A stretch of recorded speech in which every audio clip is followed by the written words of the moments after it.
Monday morning. It is Dave and Angie here for your coffee break, where we're going to give you highlights of all the best videos on Newsok.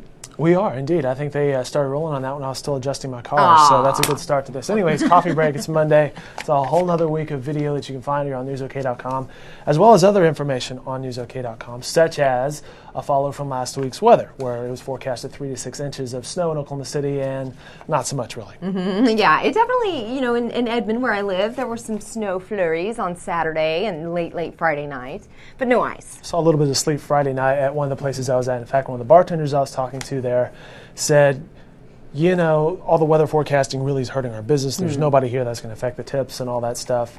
Heard that throughout the night when I was out Friday night. In fact, Jim Cowan from the Bricktown Association posted on Twitter, hey, Bricktown merchants are really kind of struggling tonight because there's not as many people out tonight. Everybody wanted to play it safe from the weather. Right. And so Steve Lackmeyer from OKCCentral.com picked up that post, put it on his blog. Be sure to go and read that. Channel 4's Mike Morgan then emailed Steve over the weekend some comments. There's some back and forth and good commentary.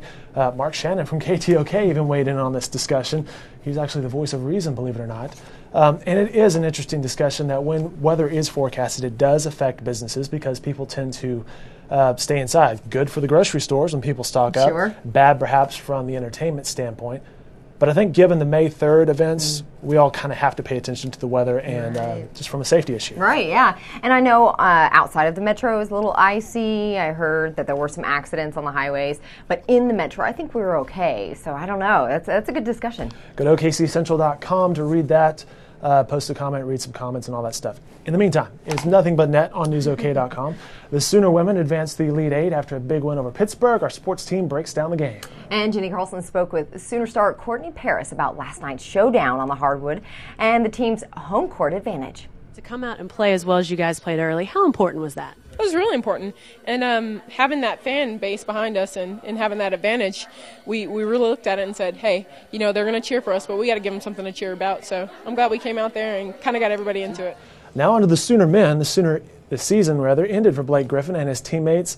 They lost to North Carolina yesterday. The Oklahomans Barry Trammell and John Helsley analyzed the game, and they also have some interviews with players and coaches. Play me the sound, you jump up and get down. Play me the sound, you gotta listen up to this now. Play me the sound, you jump up and get down.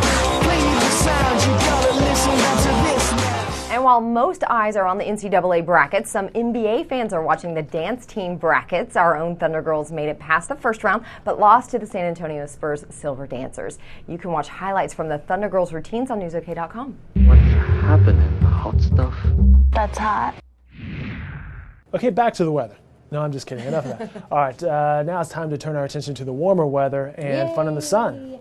And if you're itching to leave your desk for sandy beaches and clear blue waters, look no further than Newsok. And on Newsok, you can travel to the Virgin Islands without ever leaving your laptop. Nice. Heather Warlick-Moore is your guide. We made it to our final destination on our honeymoon. This is St. John. It's amazing. It's the most beautiful island. In fact, I think it's my favorite island of all three.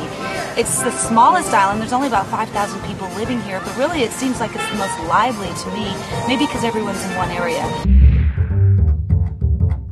Cool beans. Now, Oklahoma building is getting a sweet makeover. NCAA brackets need a makeover. She's talking about the Candy Factory in Bricktown. It will soon house office space and retail space.